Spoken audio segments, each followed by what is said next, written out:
नमस्कार, स्वागत है आप सभी का संसद टीवी में। मैं हूं आपके साथ अमृता चौरसिया। खबरों को विस्तार से जानेंगे, लेकिन उससे पहले बात कोविड महामारी से बचाव की। कोरोना महामारी के खिलाफ पूरा देश एकजुट होकर लड़ रहा है। आप भी हमारे साथ सुरक्षा और बचाव के एहतियाती उपायों का संकल्प लें। अपना मास्क अच्छी तरह से पहनें, 2 गज की दूरी का पालन करें, सुरक्षित दूरी बनाए रखें, साथ ही अपने हाथों को बार बार धोएं।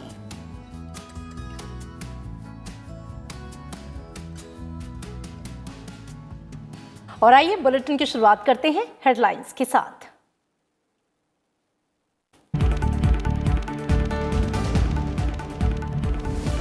लोकसभा में आम बजट से जुड़ी प्रक्रिया पूरी, निचले सदन से पारित हुआ वित्त विधेयक 2021। केंद्रीय वित्त मंत्री निर्मला सीतारमण ने कहा, राज्य सरकारें चाहें तो केंद्र पेट्रोल डीजल को जीएसटी परिषद के प्रस्तावित एजेंडे में शामिल करने को तैयार। राज्यसभा से लोकसभा को लौटाया गया जम्मू कश्मीर विनियोग विधेयक, अनुच्छेद 370 हटाने को सही ठहराते हुए वित्त राज्य मंत्री अनुराग ठाकुर ने कहा, राज्य में आतंकी घटनाओं में कमी और पर्यटकों की संख्या में हुआ इजाफा। पुडुचेरी विनियोग विधेयक पर भी हुई चर्चा।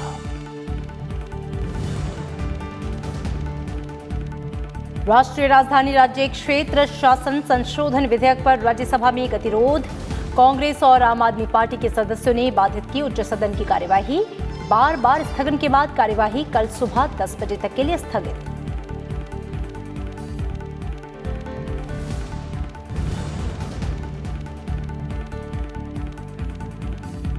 एक अप्रैल से 45 साल से ऊपर के सभी लोग ले सकेंगे कोरोना वैक्सीन, केंद्रीय कैबिनेट का फैसला।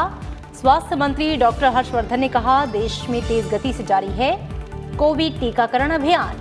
लाभार्थियों का आंकड़ा करीब 5 करोड़।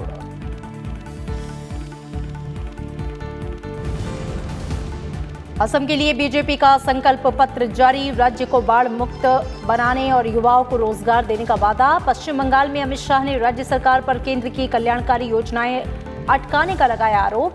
ममता बनर्जी की सरकार के कामकाज के आधार पर वोट देने की अपील।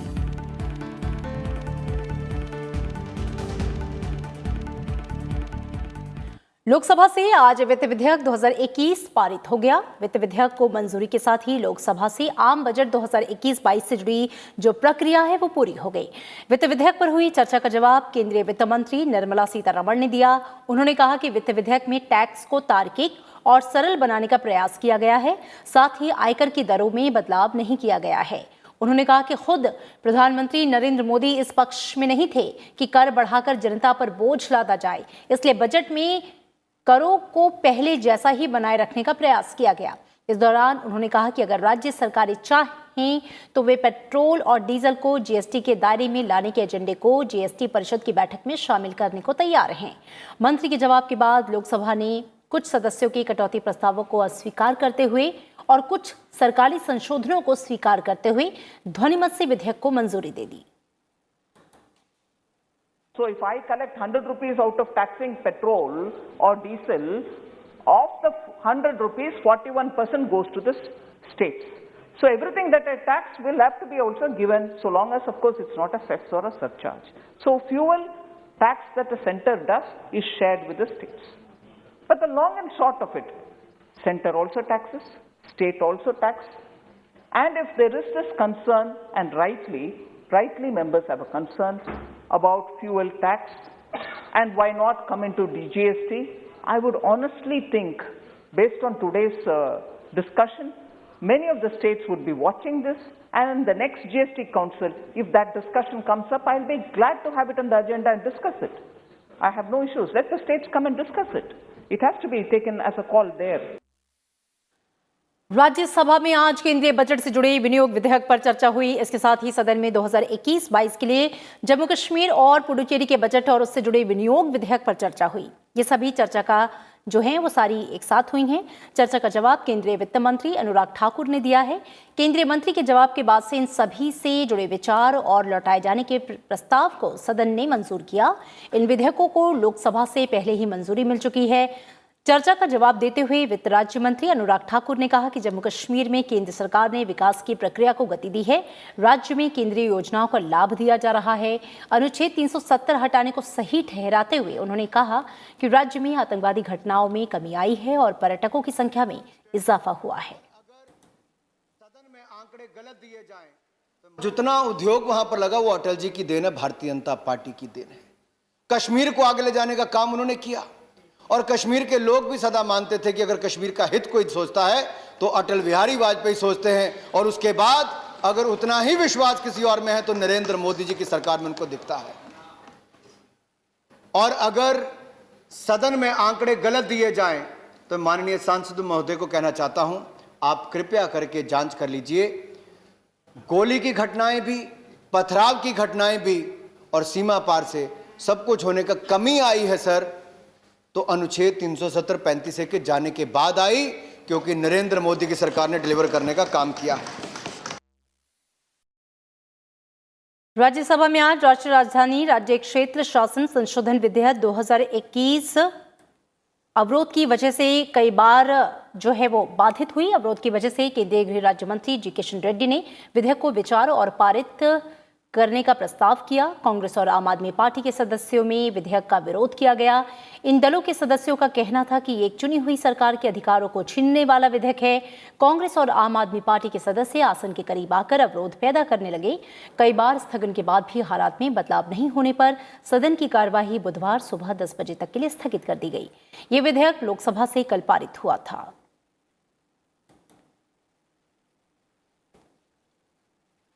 भारत में सबसे तेज गति से कोरोना के खिलाफ टीकाकरण किया जा रहा है। केंद्रीय स्वास्थ्य और परिवार कल्याण मंत्री डॉक्टर हर्षवर्धन ने राज्यसभा में प्रश्नकाल के दौरान पूरक प्रश्नों के उत्तर में ये बताया है कि देश में कोविड टीके की कोई कमी नहीं है। बाकी देशों में जितनी वैक्सीन रोजाना मिलकर लगाई जा रही हैं, उसकी 30% से 40% वैक्सीन रोजाना सिर्फ भारत में लगाई जा रही है। एक दिन पहले ही 24 घंटों के दौरान करीब 32 लाख लोगों ने टीके लगवाए हैं। डॉक्टर हर्षवर्धन ने कहा कि कोरोना वायरस के संक्रमण और इसके टीकाकरण को लेकर केंद्र लगातार राज्यों के संपर्क में है। राष्ट्रीय विशेषज्ञ समूह से भी सुझाव लिए जा रहे हैं ताकि व्यवस्था को दुरुस्त किया जा सके।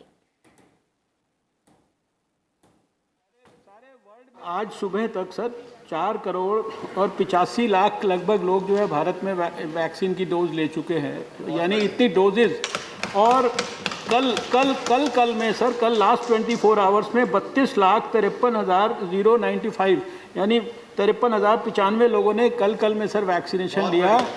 और हमने अभी कल का में जो सारे वर्ल्ड में यानी कि जितनी वैक्सीन उस पर्टिकुलर डे में लगती है उसका 30-40% उस पर्टिकुलर डे पर जो है भारत में लग रहा होता है। ये प्रक्रिया 1 मार्च को शुरू हुई थी। 2 करोड़ से ज़्यादा हमारे 60 साल से ऊपर के लोग ऑलरेडी वैक्सीन ले चुके हैं।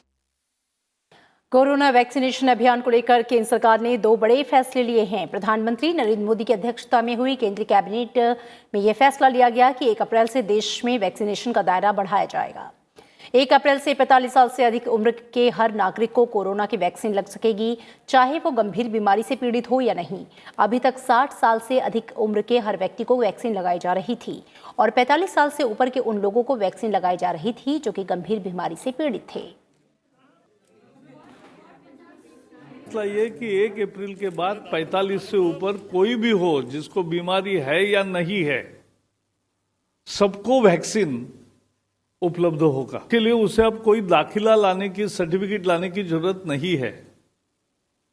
45 उम्र है उसको मिलेगा। और इसके अलावा कैबिनेट ने वैक्सीनेशन अभियान को लेकर एक और फैसला लिया है। अब हेल्थ विशेषज्ञ और वैज्ञानिकों के समूहों की सिफारिश के बाद कोविशील्ड वैक्सीन के दूसरे डोज के समय में बदलाव किया गया है। फिलहाल कोविशील्ड की पहली डोज लगाने के 4 से 6 हफ्ते बाद दूसरी खुराक दी जा रही थी, जिसे अब केंद्र सरकार ने 6 से 8 हफ्ते कर दिया है। केंद्र की नई गाइडलाइंस के मुताबिक कोविशील्ड के दोनों डोज के बीच अब कम से कम 6 से 8 हफ्ते का अंतर होना चाहिए। कि जो वैक्सीन के दरमियान ये पहले बताया था कि पहले डोज के बाद 4 या 6 सप्ताह में ही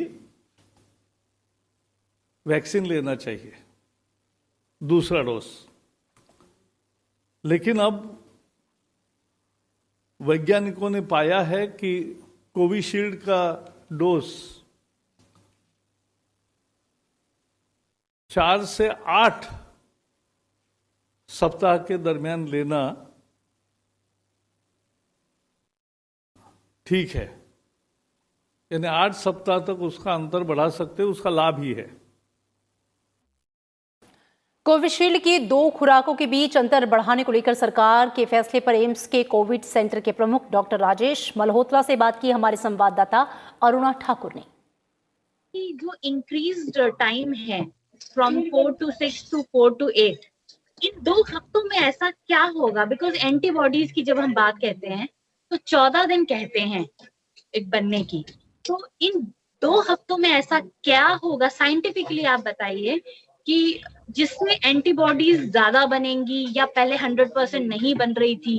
कोविशील्ड हम जानते हैं कि दोनों बिल्कुल अलग अलग तरह की वैक्सीन है।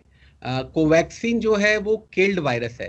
किल्ड वायरस सेल के अंदर एंटर नहीं करता है और उससे जो भी इम्यूनिटी जनरेट होनी है वो बाहर ही होनी है और जिसमें समय कम लगता है।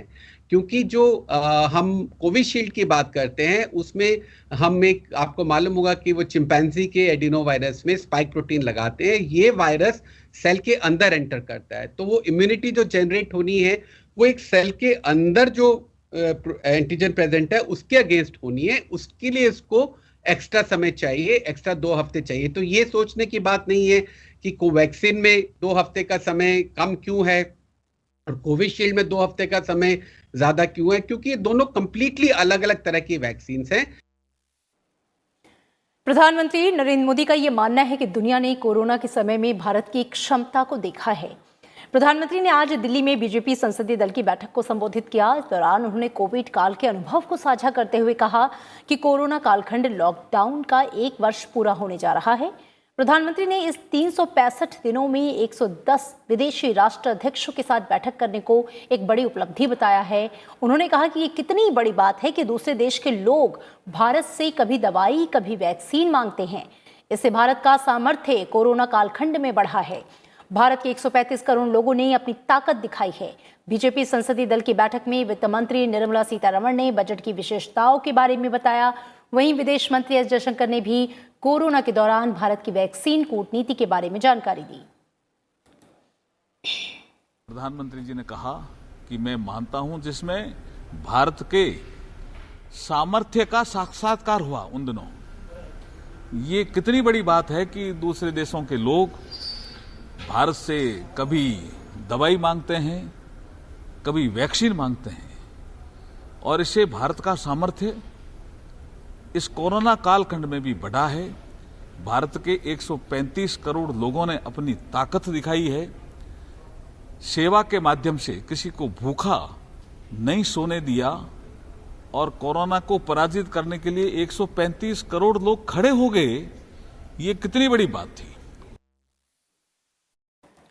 कोरोना के बढ़ते मामलों के बीच गृह मंत्रालय ने अप्रैल महीने के लिए नई गाइडलाइन जारी की है। केंद्रीय गृह सचिव अजय भल्ला ने राज्य को खत लिखकर सार्वजनिक जगहों पर कोरोना नियमों का पालन सुनिश्चित करने को कहा है। इसमें मुख्य रूप से टेस्ट, ट्रैक और ट्रीट की रणनीति पर काम करने पर जोर दिया गया है। साथ ही टीकाकरण अभियान पर फोकस रखने के लिए कहा गया है। जिन राज्यों में RPCR टेस्ट का आंकड़ा कम है उसे बढ़ाए जाने की सलाह दी गई है। गाइडलाइन में ये कहा गया है कि जब नए कोरोना केस का पता चले तो उसका समय पर इलाज हो और उस पर नजर रखी जाए। कॉन्ट्रैक्ट ट्रेसिंग के जरिए सभी संपर्क में आने वाले लोगों को क्वारंटीन किया जाए। वहीं राज्य और केंद्र शासित प्रदेशों को कंटेनमेंट जोन की जानकारी वेबसाइट पर डालने और इसे केंद्रीय स्वास्थ्य मंत्रालय के साथ साझा करने के निर्देश दिए गए हैं।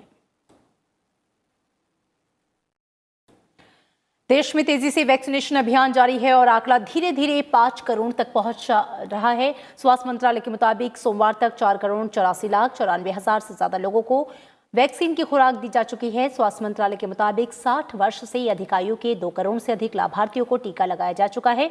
वहीं कोमोर्बिडिटी से ग्रस्त 45 साल से अधिक उम्र के करीब 43 लाख लाभार्थियों को वैक्सीन की खुराक दी जा चुकी है। रिपोर्ट के मुताबिक 78,59,000 से ज्यादा स्वास्थ्य कर्मियों को वैक्सीन की पहली और 49,59,000 से ज्यादा स्वास्थ्य कर्मियों को दूसरी खुराक दी गई, जबकि 82,42,000 से ज्यादा फ्रंटलाइन वर्कर्स को पहला और 29 लाख फ्रंटलाइन वर्कर्स को दूसरा डोज दिया जा चुका है।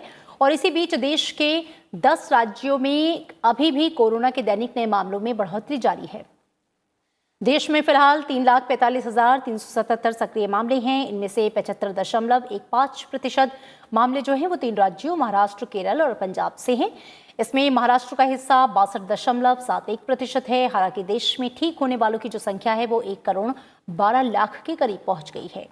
वहीं उत्तर प्रदेश सरकार ने कोरोना संक्रमण के बढ़ते मामलों को देखते हुए कल से 31 मार्च तक प्रदेश भर में कक्षा 1 से लेकर 8वीं तक के सभी स्कूलों को बंद करने का निर्णय लिया है। साथ ही राज्य में कोविड के नए रोगी आने से संक्रमण की रोकथाम के एहतियाती उपाय करने का निर्देश दिया गया है। और केरल से राज्यसभा की 3 सीटों के लिए होने वाले द्विवार्षिक चुनाव को लेकर कल अधिसूचना जारी हो जाएगी। 31 मार्च तक नामांकन दाखिल किए जा सकेंगे और 3 अप्रैल तक नामांकन की जांच की जाएगी। उम्मीदवार 5 अप्रैल तक अपना नाम वापस ले सकेंगे। जरूरत पड़ने पर 12 अप्रैल को मतदान कराया जाएगा। केरल से निर्वाचित राज्यसभा के 3 सदस्यों का कार्यकाल 21 अप्रैल को उनकी सेवानिवृत्ति के कारण समाप्त हो रहा है।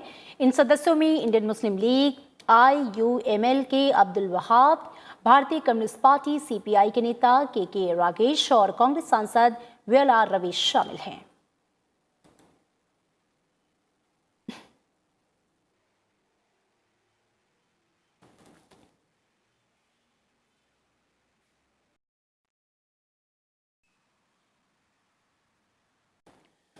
और अब खबर विधानसभा चुनाव से जुड़ी खबरों की।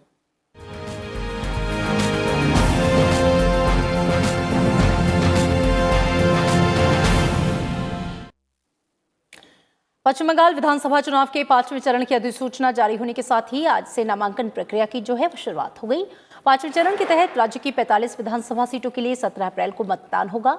इन सीटों के लिए 30 मार्च तक नामांकन पत्र दाखिल किए जा सकते हैं। 31 मार्च को नामांकन पत्रों की जांच होगी और उम्मीदवार 3 अप्रैल तक नाम वापस ले सकेंगे।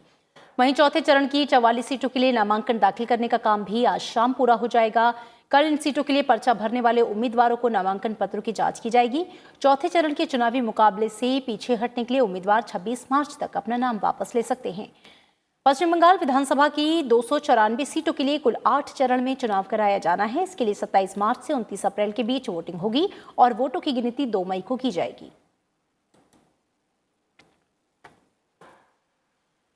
पश्चिम बंगाल विधानसभा चुनाव की तैयारियों की समीक्षा के लिए निर्वाचन आयोग के सभी आयुक्तों का जो दल है वो आज सिलीगुड़ी पहुंचा। मुख्य निर्वाचन आयुक्त सुनील अरोड़ा इस दल का नेतृत्व कर रहे हैं। चुनाव की तैयारियों की समीक्षा के तहत निर्वाचन आयोग के केंद्रीय दल की पश्चिम बंगाल के मुख्य चुनाव अधिकारी आरिज आफ्ताब के साथ बैठक हुई। निर्वाचन आयोग की तरफ से नियुक्त 4 पर्यवेक्षक भी बैठक में मौजूद रहे। दोपहर के बाद निर्वाचन आयोग की टीम ने जिला निर्वाचन अधिकारियों, नोडल अधिकारियों और उत्तर बंगाल के वरिष्ठ पुलिस अधिकारियों से मुलाकात की। इस दौरान दक्षिण बंगाल के कई अधिकारी भी वर्चुअल माध्यम से बैठक में जुड़े। पश्चिम बंगाल विधानसभा चुनाव के लिए प्रचार अभियान जोरों पर है। सभी राजनीतिक दलों के जो दिग्गज हैं वो जोर शोर से इस चुनाव प्रचार कर रहे हैं और इसी बीच जुबानी जंग जारी है। मुख्यमंत्री ममता बनर्जी ने आज पश्चिम बंगाल के पुरुलिया में जनसभा के दौरान एक बार फिर से बीजेपी को घेरा। उन्होंने ये आरोप लगाया कि बीजेपी अपने वादों को पूरा नहीं करती। खुद पर हुए कथित हमले के लिए बीजेपी को जिम्मेदार ठहराते हुए ममता बनर्जी ने आरोप लगाया कि बीजेपी ने उन्हें विधानसभा चुनाव के लिए प्रचार अभियान से दूर रखने की कोशिश की। ममता बनर्जी ने उनके कार्यकाल में हुए कामों को गिनाते हुए जनता से तृणमूल कांग्रेस के उम्मीदवारों को वोट करने की अपील की। केंद्रीय गृह मंत्री अमित शाह ने आज दक्षिण 24 परगना के गोसाबा जनसभा में पश्चिम बंगाल की ममता बनर्जी सरकार पर जमकर हमला बोला। अमित शाह ने यह कहा कि अफवान के बाद केंद्र सरकार ने 10,000 करोड़ रुपए की सहायता राशि भेजी, लेकिन पश्चिम बंगाल के लोगों को कुछ नहीं मिला। ये पैसा भतीजा एंड कंपनी खा गई। केंद्रीय गृह मंत्री ने कहा कि पश्चिम बंगाल में बीजेपी की सरकार आने के बाद SIT बनाकर दोषियों के खिलाफ कार्रवाई होगी। उन्होंने कहा कि अगले 5 साल में 2 लाख करोड़ रुपए गांव के विकास के लिए दिए जाएंगे, जिसका बड़ा फायदा गोसाबा क्षेत्र को होगा। अमित शाह ने यह कहा कि जो योजना केंद्र की तरफ से मछुआरों के कल्याण के लिए थी, जो योजना भेजी जाती है उसे ममता सरकार जो है वो लोगों तक पहुंचने नहीं देती। अमित शाह ने मेदिनीपुर में रोड शो किया। इस दौरान उन्होंने जनता से सीधे संवाद किया और बीजेपी के पक्ष में मतदान करने की अपील की। भारतीय जनता पार्टी देश में जहां जहां वादा किया हमने पूरा किया।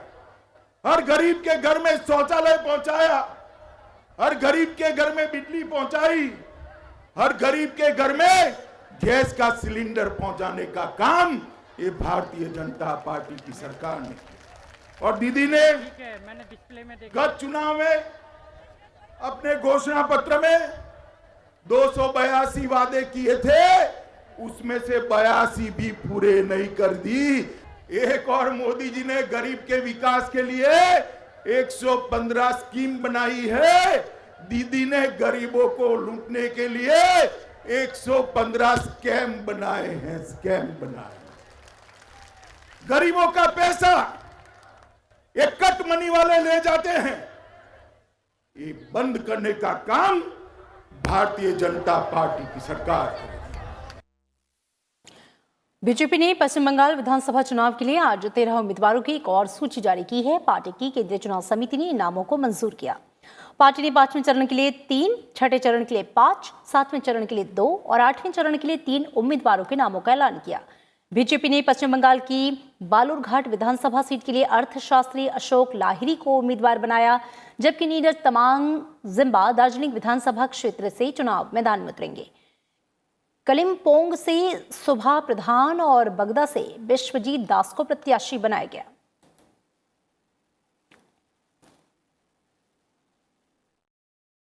कुछ और अहम खबरें। बीजेपी अध्यक्ष जेपी नड्डा ने असम विधानसभा चुनाव के लिए आज पार्टी का संकल्प पत्र जारी किया। उन्होंने कहा कि बीजेपी ने अपने संकल्प पत्र में असम को जनता को आगे बढ़ाने के लिए 10 संकल्प रखे हैं। जेपी नड्डा ने आज गुवाहाटी में असम को बाढ़ मुक्त बनाने का वादा किया। उन्होंने कहा कि राज्य को जीवन, आजीविका और संपत्ति के नुकसान से बचाने के लिए बीजेपी मिशन ब्रह्मपुत्र शुरू करेगी। बीजेपी अध्यक्ष ने कहा कि असम देश में सबसे ज्यादा तेजी से नौकरियां पैदा करने वाला राज्य बनेगा। सरकारी क्षेत्र में 2 लाख लोगों को नौकरी दी जाएगी, जिसमें से 1 लाख लोगों को 31 मार्च 2022 तक रोजगार मुहैया कराया जाएगा। निजी क्षेत्र में 8 लाख नौकरियों की व्यवस्था करने का भी वादा है। इसके अलावा अरुणोदय योजना के तहत 30 लाख पात्र परिवारों को महीने में 30,000 रुपए की आर्थिक सहायता दी जाएगी। पार्टी ने संशोधित राष्ट्रीय नागरिक रजिस्टर के माध्यम से राज्य के लोगों के अधिकारों की रक्षा करने का भी वादा किया है। असम के राइट्स के लिए, उनके प्रोटेक्शन के लिए करेक्टेड एनआरसी के लिए हम काम करेंगे।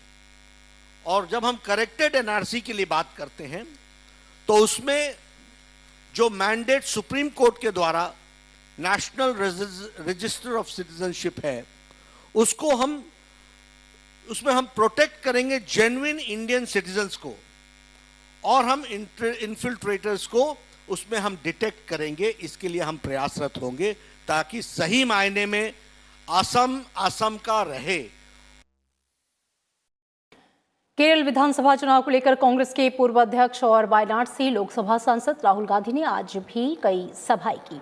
कोट्टायम जिले के परुथुम्पारा में राहुल गांधी ने कहा कि कांग्रेस ने अनुभवी युवाओं को साथ मिलाया है, सिस्टम में बहुत से युवा लोगों को शामिल किया है।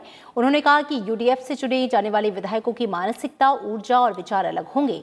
राहुल गांधी ने कहा कि सभी लोग सच्चाई, न्याय, शांति और समृद्धि के साथ खड़े हैं। सभी लोग कांग्रेस में विश्वास रखते हैं और केरल बदलाव के लिए तैयार है। प्रदेश की एलडीएफ सरकार को घेरते हुए राहुल गांधी ने कहा कि केरल में युवाओं को अपने भविष्य के लिए चुनौतियों का सामना करना पड़ रहा है और राज्य में बेरोजगारी दर बहुत ज्यादा है। केरल की 140 विधानसभा सीटों के लिए सिर्फ 1 चरण यानी कि 6 अप्रैल को वोटिंग होगी। नतीजे जो हैं वो 2 मई को आएंगे।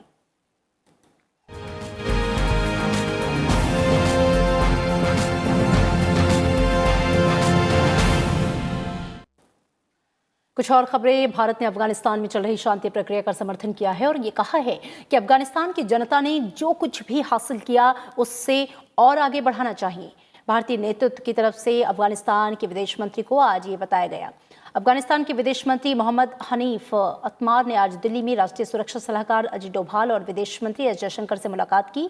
विदेश मंत्री एस जयशंकर ने अफगानिस्तान के विदेश मंत्री को ये बताया कि भारत की तरफ से अफगानिस्तान के विकास के लिए सहायता और समर्थन जारी रहेगा। राष्ट्रीय सुरक्षा सलाहकार अजित डोभाल ने भारत अफगानिस्तान के बीच रणनीतिक सहयोग, आतंकवादियों को अलग थलग करने और इलाके की शांति के लिए जरूरी बताया।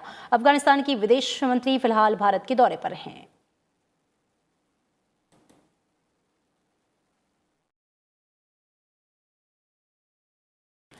राज्यसभा में एआईएडीएमके के सांसद ए मोहम्मद जन का आज निधन हो गया। वो 72 साल के थे। तमिलनाडु विधानसभा चुनाव के लिए प्रचार अभियान से घर लौटने के बाद ए मोहम्मद जन की तबीयत बिगड़ गई, जिसके बाद से अस्पताल ले जाने पर डॉक्टरों ने उन्हें मृत घोषित कर दिया। शुरुआती रिपोर्ट के मुताबिक ए मोहम्मद जन का निधन दिल का दौरा पड़ने से हुआ। ए मोहम्मद जन तमिलनाडु के पूर्व मुख्यमंत्री दिवंगत जयललिता के मंत्रिमंडल में थे।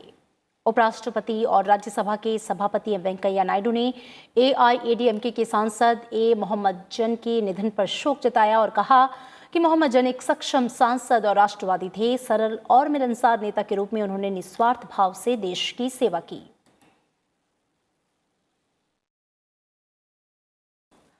स्वतंत्रता सेनानी, प्रखर चिंतक और समाजवादी नेता डॉक्टर राम मनोहर लोहिया की आज जयंती है। उपराष्ट्रपति और प्रधानमंत्री समेत कई नेताओं ने उन्हें श्रद्धांजलि दी। संसद भवन के केंद्रीय कक्ष में कई सांसदों ने उन्हें श्रद्धा सुमन अर्पित किए। राष्ट्र के प्रति डॉक्टर राम मनोहर लोहिया की सेवाओं के सम्मान स्वरूप 1991 में तत्कालीन प्रधानमंत्री चंद्रशेखर ने उनकी इस प्रतिमा का अनावरण किया था। उपराष्ट्रपति एम वेंकैया नायडू ने ट्वीट करके कहा कि प्रख्यात राष्ट्रवादी, स्वाधीनता सेनानी, समाजवादी विचारक और लेखक डॉक्टर राम मनोहर लोहिया जी की जन्म जयंती पर उनके विचारों और उनके कृतित्व को सादर नमन करता हूं। प्रधानमंत्री ने डॉक्टर राम मनोहर लोहिया को नमन करते हुए ट्वीट करके कहा कि उन्होंने अपने प्रखर और प्रगतिशील विचारों से देश को नई दिशा देने का कार्य किया। राष्ट्र के लिए उनका योगदान देशवासियों को प्रेरित करता रहेगा। डॉक्टर राम मनोहर लोहिया आज़ादी के आंदोलन में सक्रिय रहे। उसके बाद उन्होंने देश की राजनीति में नया दौर लाया। डॉक्टर लोहिया ने देश के पहले प्रधानमंत्री जवाहरलाल नेहरू के खिलाफ चुनाव लड़ा था और लगातार 2 बार 1952 और 1957 में फूलपुर से सांसद भी चुने गए।